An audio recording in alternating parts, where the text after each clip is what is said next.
My 9-bark shrub got too much water. Can I bring it back to life? And this is Eric from Imlay City, Michigan. So what do you think about that, Peter?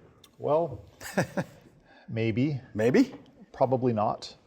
That's root rot. So what happened is you overwatered.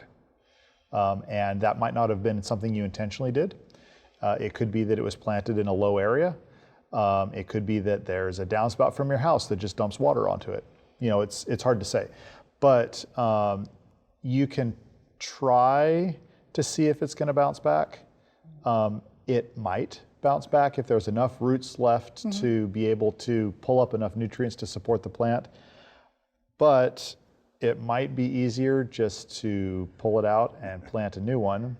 If you do plant a new one, I'd suggest that if you're planting it in the same place, to mound up the soil and plant it on top of the mound. Doesn't have to be really high, but you know, six inches or so. Plant it on top of the mound. That'll help the water run away from the base of the plant.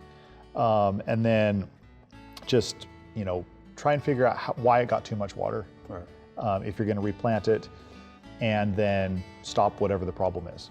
Thanks for watching. If you liked it, subscribe. We have hundreds of family plot videos for you to view.